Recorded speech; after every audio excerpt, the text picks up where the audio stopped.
Ah, vai falar que essa frase não faz sentido, Jacob? O quê? Conhecimento é poder? Pô, cara. Pare. Mas eu tô te falando, ó, deixa eu te dizer uma É coisa. uma frase que faz... É uma frase que, no mínimo, ela dá uma aliviada no peso, pô. Que peso? No peso da ignorância. Mas, Da tolice. mas o que é a ignorância? O que é a tolice? Cara, a tolice pra mim é quando a pessoa não tem conhecimento sobre uma coisa e toma uma decisão baseada em nada. Ou quando ela é ignorante.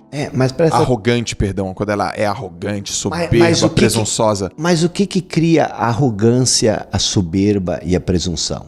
Não é o conhecimento? Isso com certeza. Então... Ó, vou te falar uma coisa aqui, honestamente aqui, ó.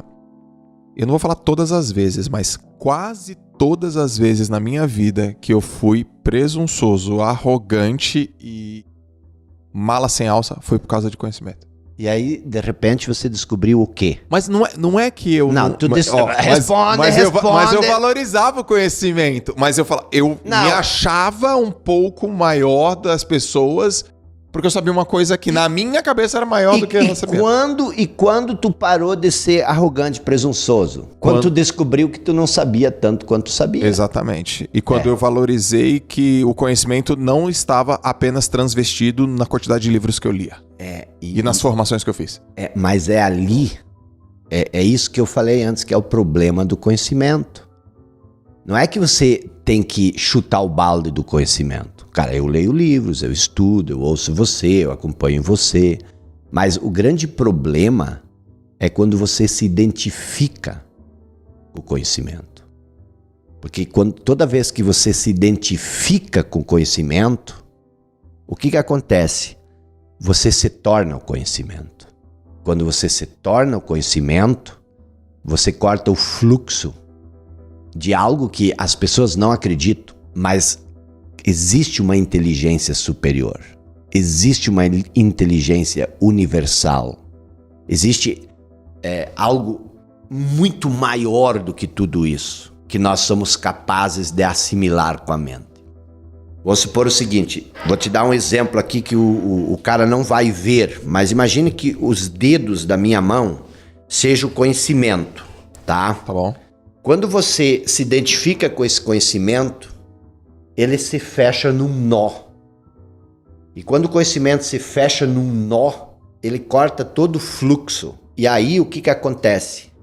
Você se torna arrogante e prepotente, porque você não aceita mais nada. É impenetrável. É impenetrável. E tudo que você pensa emerge desse nó. Uhum. Então você não tem mais a liberdade. Você conhece o Neymar, você trabalhou com o Neymar. O Neymar é um baita de um jogador. Quando ele não consegue jogar? Quando tiram um espaço dele. Quando cercam ele. Quando colocam ele, fecham ele. E quando dão porrada nele. O conhecimento é a mesma coisa. Se você não dá espaço para o conhecimento, se você não deixa o conhecimento solto, você só vai levar porrada e você não vai conseguir sair do lugar. Então, o conhecimento por si só, ele pode ser útil, mas pode ser útil. Ele só se torna útil quando você tem um estado de consciência muito maior do que o conhecimento. Tá. E isso é humildade. Boa. E a mente é conhecimento. Mente e consciência não são a mesma coisa, tá?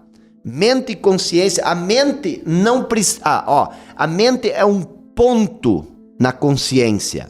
Perfeito. A consciência não precisa da mente, mas a mente precisa da consciência. Dá um exemplo prático. Não tem como dar um exemplo prático, porque a consciência é o não manifesto. Mas, ó, e a mente é o manifesto. E o exemplo prático é uma coisa, por isso que o conhecimento limita. Mas eu vou tentar te dar um exemplo prático. O que é um filósofo? Um filósofo é uma pessoa que tem conhecimento, mas ela brinca com o conhecimento como o Neymar brinca com a bola. O Neymar não é a bola.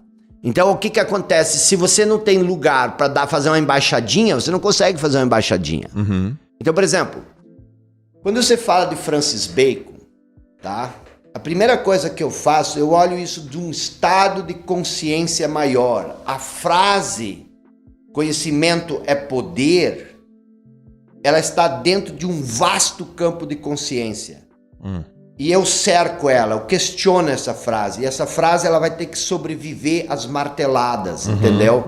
E ela não sobrevive, por quê? Porque hoje de manhã, uma das coisas um dos maiores equívocos que a humanidade comete nessa questão do desenvolvimento é achar que insatisfação ou indignação é o motor da mudança, da transformação. Tipo assim, o cara me disse o seguinte: sem insatisfação não há transformação. Não há crescimento. Se tu não está insatisfeito, tu não cresce. Agora eu quero te perguntar o seguinte: tu concorda com isso? Eu só te largo bola quente. Tu nunca mais vai me chamar pra fazer podcast. Esse vai ser o podcast mais longo. O que acontece? Vamos... Você tem que falar da imaginação do Einstein ainda, maior conhecimento. Mas nós estamos falando disso, presta atenção. A insatisfação é um estado de consciência. Tá bom. Então, não estou satisfeito com o resultado que eu obtive, com a situação da minha vida, com o meu relacionamento, com a minha casa, com o meu corpo. Isso, então... Com o meu dinheiro na minha conta do meu banco. Então, a insatisfação cria transformação. Você diria para mim que a maioria das pessoas estão satisfeitas ou insatisfeitas? A maioria das pessoas estão insatisfeitas. E a maioria das pessoas... Se isso fosse a premissa da mudança... Se isso realmente fosse a premissa da mudança, as pessoas mudariam. Mudaria. A pessoa está insatisfeita, ela reclama a vida inteira e não faz nada.